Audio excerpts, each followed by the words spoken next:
अस्सलाम वालेकुम वरहमतुल्लाहि वबरकातुहू। मेरा नाम मोहम्मद आज़म है। आज हम पढ़ेंगे उर्दू की 8वीं किताब सबक नंबर 14 फ़ातिह उदरस और उसके अंदर मुसलमानों की शानदार तारीख़। जैसा कि हमने मुसलमानों की तारीख़ में देखा है कि मुसलमानों की बहुत बड़ी तारीख़ रही है और बहुत बड़ी फतवाहत रही हैं।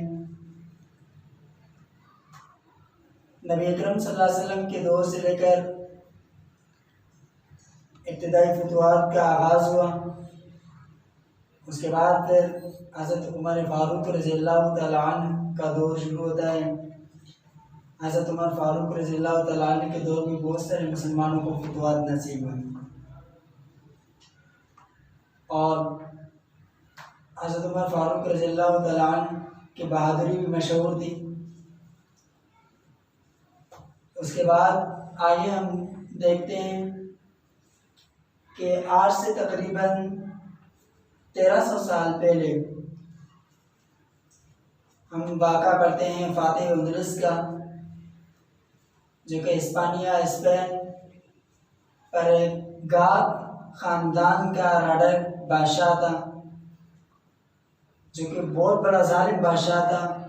अपनी राया पे बहुत जुल्म करता था। लोग उससे बहुत ज़्यादा तंग आ चुके थे।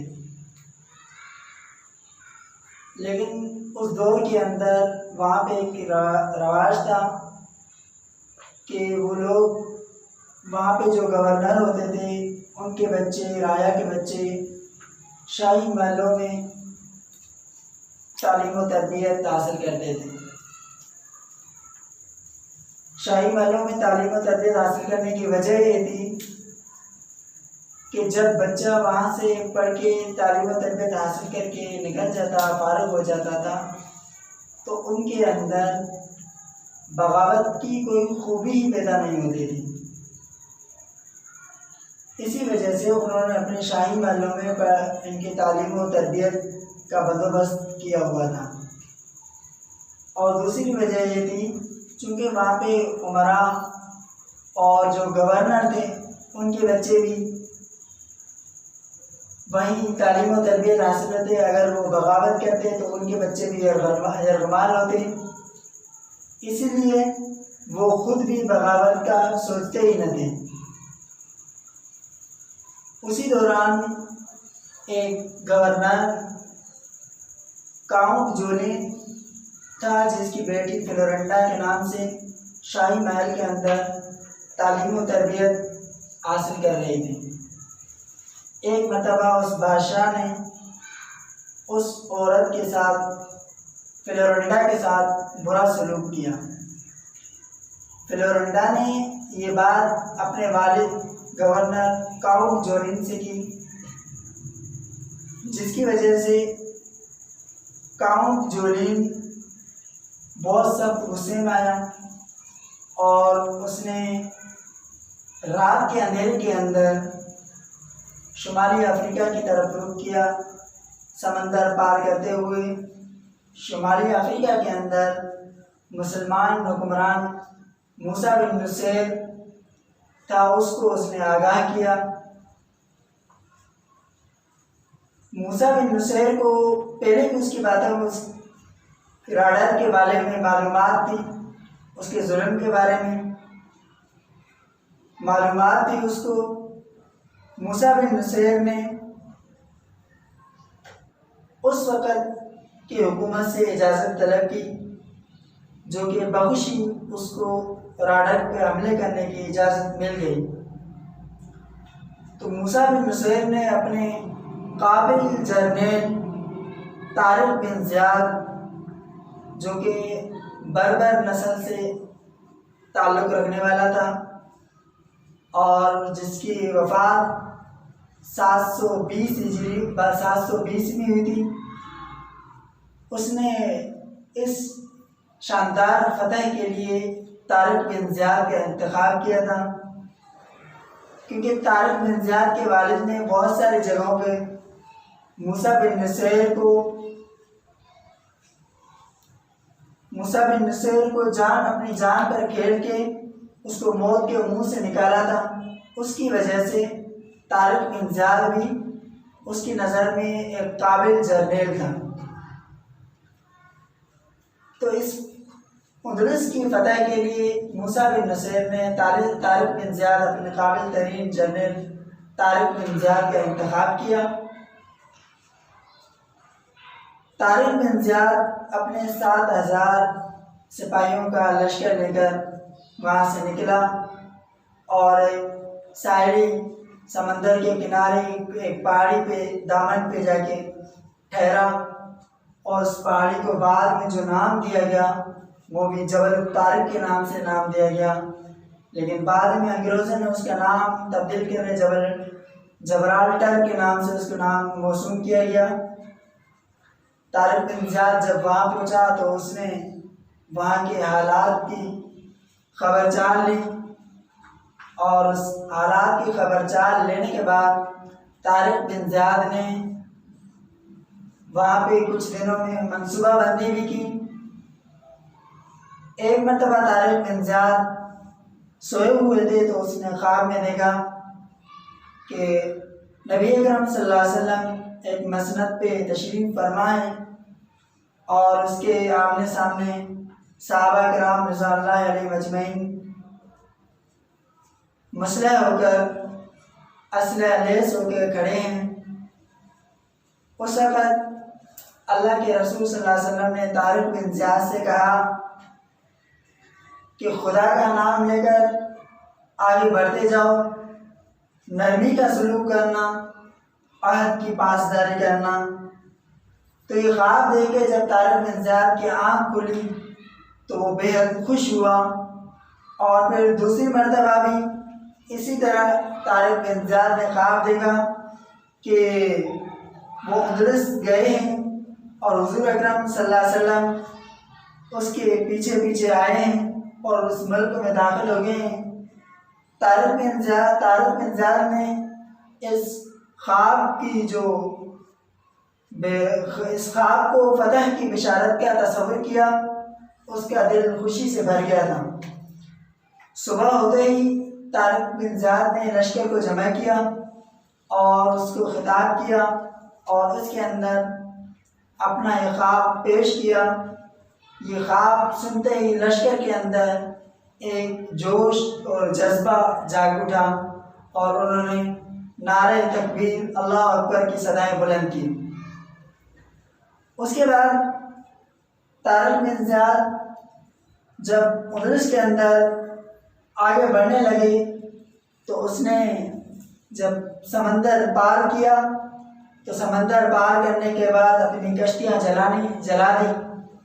जलाने का हुक्म दिया और उसको जला दिया गया कि जब कश्तियों से आग निकली तो वो आग के शोले जो है आसमान से बातें करने लगे। तो कुछ लोगों ने वहाँ पे कुछ बातें की कि एक तरफ समंदर है और दूसरी तरफ कश्तियाँ भी जला दी गई हैं, ऐसा नहीं होना चाहिए, ये कहाँ का इंसाफ है। तो तारिक बिन ज़ियाद ने जब ये बात सुनी तो उसने अपने लश्कर को जमा किया और उनसे खिताब किया कि मुसलमान मौत से नहीं डरते और ये कश्तियाँ इसलिए जलाई गई हैं कि आप ये समझें कि अब पीछे जाने का कोई रास्ता नहीं है, हमने आगे ही बढ़ना है और वापसी का जो ख्याल है आपके जहनों से वो निकाल दें। फतह या शहादत हमारा नसीब होगा और अपने रब से दुआ करते रहिए कि अल्लाह हमें फतह नसीब अता फरमाए। सिपाही इसको देख के अज़्म व हौसले के अंदर और जाग उठे। तारिक बिन ज़ियाद आगे बढ़ते गए, उसने सारी शहरों को जो सारे समंदर के शहरों को फतह कर लिया और वहाँ पे किलों की मरम्मत भी करवाई, फसीलों को दुरुस्त किया।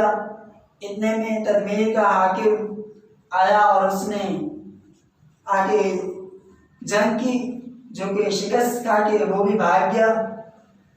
उसके बाद तदमीर के हाकिम ने वहाँ के बादशाह राडर को ख़त लिखा कि हमारे मुल्क पे एक कौम ने चढ़ाई की है, हम नहीं जानते कि ये कौम आसमान से उतरी है या ज़मीन से निकली है, हमारी मदद कीजिए।